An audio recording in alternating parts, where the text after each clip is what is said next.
we find ourselves in rather a fix today because of the credit. There's also Enron, British Petroleum have had some problems. How do we organize ourselves so that this doesn't happen? Well, humans are biological species, so perhaps we can look at other social species and ask, how do they do it? Are there unifying themes and all? So let's look at the bees and see what we can learn. You probably all know that bees signal each other to be able to search for resources. In fact, this is also how they decide to move their hives. And the stronger and more consistent they signal, the more they persuade other bees to move. So it's a mechanism.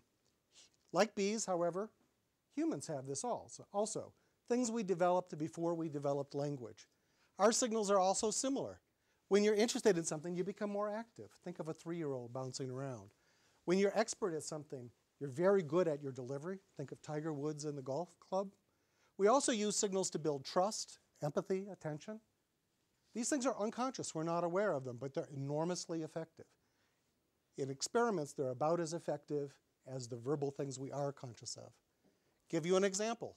Like the queen bee, dominance signals cause changes in the pattern of communication. Dominance causes all the lines of communication to go through the dominant person.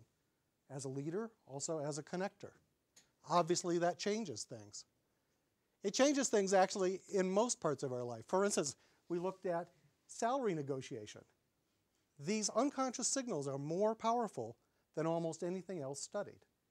First couple of minutes, we can predict your pay.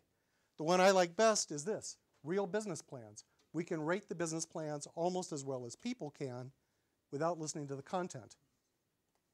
So, what can we do with this? Well, I've built in my group little badges like this that can replace name badges that measure all this unconscious signaling. Body language, tone of voice. They don't measure words. They're not like you were just talking about where everything is recorded. But they do let us look at entire organizations. So we can put these on hundreds of people and watch as they move around. In stores, we can figure out which things people will buy. We can figure out which people will exchange business cards before they do it. We can tell who's in charge of a group and likely where the group will go without listening to the content.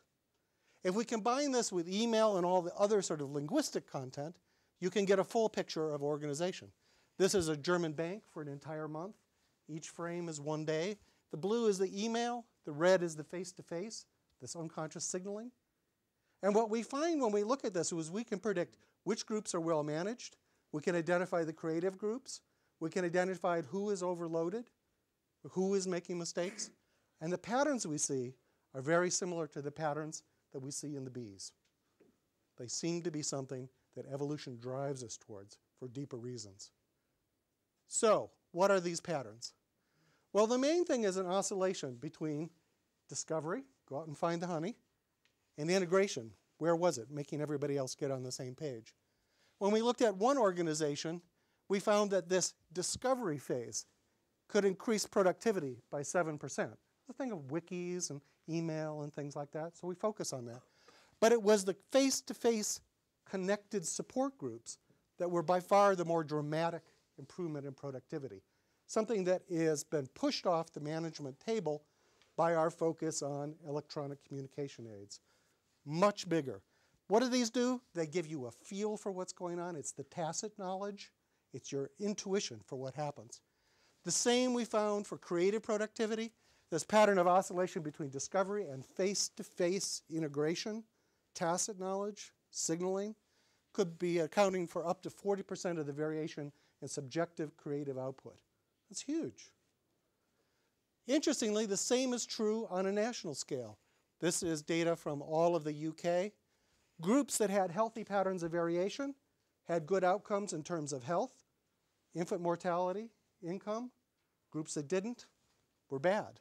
Information ghettos are where people are poor and sick. Isn't that amazing? The same sort of pattern. Is the same true for governance? Is this what was wrong with our banks, with Enron, with BP? They focused on the electronic things, on the spreadsheets. Did they have enough integration so that they could develop a gut feel? Did they talk to people who were taking subprime loans? Did they go out to the oil rigs and actually look at what was happening? No, typically they looked at spreadsheets. They were lacking in this pattern of exploration and integration. And maybe that's an important thing that we need to take forward, is to have things that build gut feel and intuition for our leadership. Thanks.